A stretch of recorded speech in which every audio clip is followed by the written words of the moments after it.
आज मैं बताने जा रहा हूँ रोटर रेजिस्टेंस स्टार्टर या फिर इसे control of slip ring motor भी कहते हैं। यानी इंडक्शन मोटर टू टाइप का होता है, एक स्लिप रिंग टाइप और स्क्विरल केज टाइप। तो आज मैं स्लिप रिंग टाइप मोटर का स्टार्टिंग कैसे करते हैं उसका ऑपरेशन समझेंगे।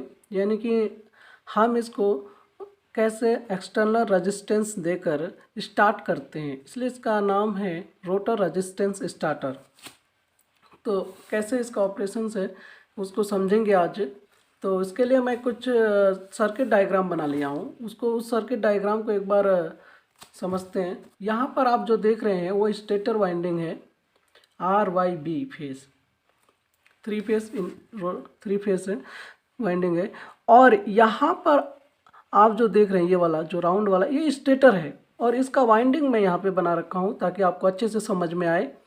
और ये जो वाइंडिंग देख रहे हैं आप, ये रोटर वाइंडिंग है। ये जो वाइंडिंग है वो रोटर वाइंडिंग है, और रोटर वाइंडिंग जो है वो स्लिप रिंग से क्या है, अटैच है। ये स्लिप रिंग है, यहाँ पे स्लिप रिंग से मैं लिख रखा हूँ, ये स्लिप रिंग है, ये क्या है, रोटर से अटैच है। और स्लिप रिंग जो है वो कार्बन ब्रश से अटैच है, यानी ये ब्रशेस हैं। और ये ब्रशेस क्या है, रियोस्टेट यानी एक्सटर्नल स्टार कनेक्टेड रियोस्टेट, यानी एक्सटर्नल जो रेजिस्टेंस कनेक्ट जो स्टार में कनेक्टेड है उससे ये कनेक्टेड है। यानी ये ब्रश जो है वो वेरिएबल रेजिस्टेंस से क्या है, कनेक्टेड है। तो ये इसका सर्किट डायग्राम है जो आप लोग देख रहे हैं। ये स्लिप रिंग है, ये जो शाफ्ट है रोटर शाफ्ट है, और ये जो सर्किल देख रहे हैं आप ये स्टेटर है। तो इतना समझ में आ गया होगा आपको। तो नेक्स्ट मैं आगे बढ़ता हूँ। तो मैं इसका देखिए कुछ ऑपरेशंस पहले से ही लिख के रखा हूँ। तो सबसे पहले मैं बताता हूँ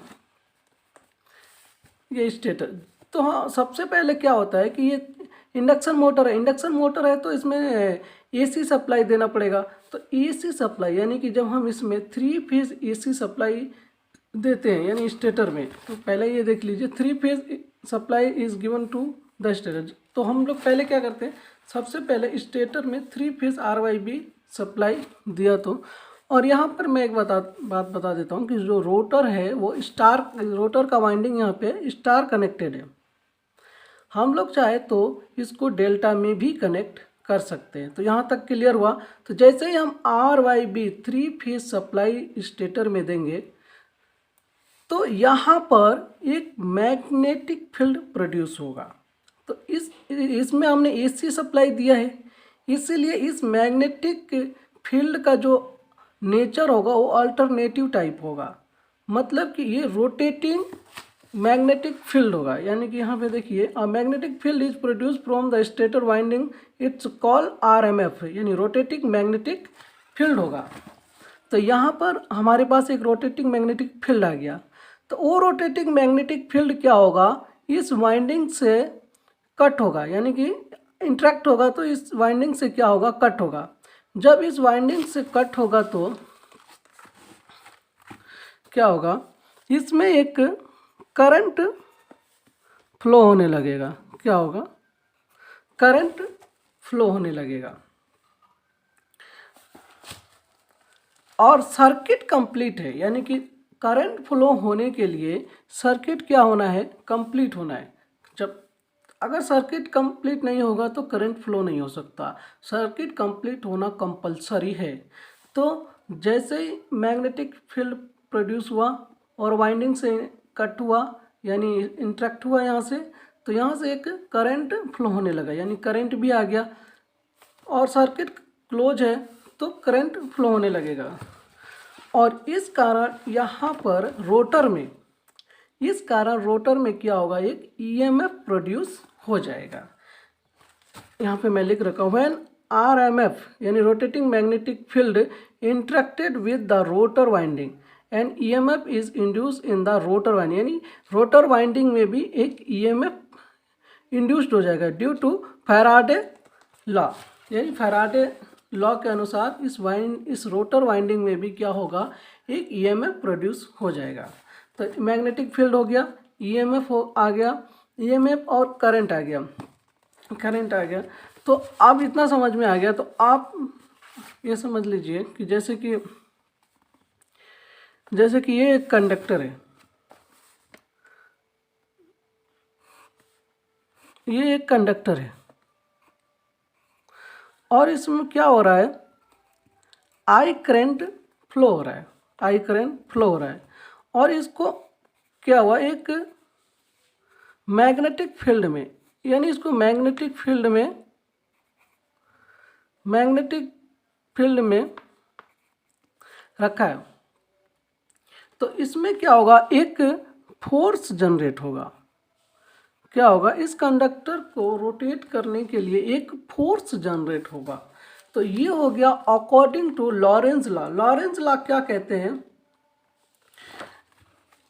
when to complete circuit rotor, ये मैं पहले ही बता दिया कि सर्किट को कंप्लीट होना है करंट फ्लो होने के लिए। तो अकॉर्डिंग टू लॉरेंज लॉ, यानी कि लॉरेंज वैज्ञानिक क्या कहते हैं कि जब किसी कंडक्टर को जिसमें करंट फ्लो हो रहा हो उसको एक मैग्नेटिक फील्ड में यानी मैग्नेटिक फील्ड में रखेंगे तो उसमें एक फोर्स रोटेट करने के लिए उसमें एक फोर्स जनरेट होने लगेगा, फोर्स क्या होगा, जनरेट होने लगेगा।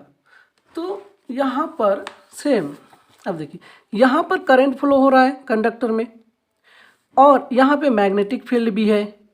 तो इस कारण इस रोटर को रोटेट करने के लिए अकॉर्डिंग टू लॉरेंज लॉ इस पे एक फोर्स लगेगा जो जिस डायरेक्शन में ये फ्री होगा,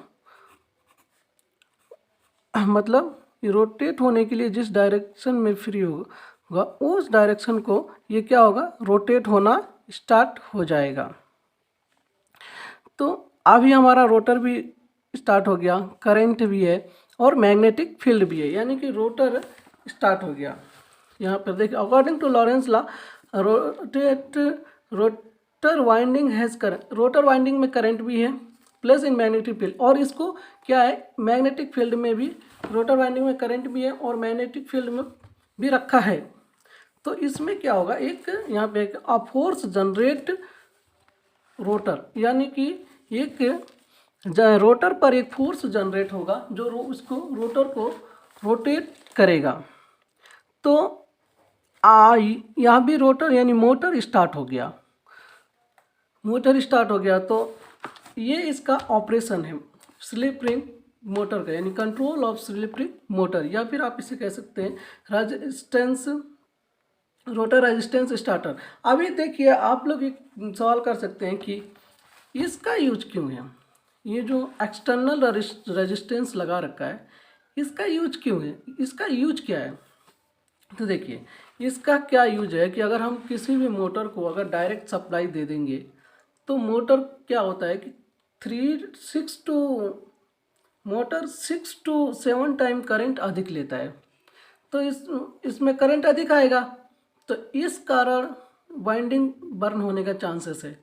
तो उसके लिए क्या करते हैं, एक स्लिप रिंग में क्या करते हैं एक्सटर्नल रेजिस्टेंस ऐड कर देते हैं, जो ये वेरिएबल रेजिस्टेंस है इसलिए रियोस्टेट कहते हैं ये, और रेजिस्टेंस क्या है, स्टार में कनेक्टेड है।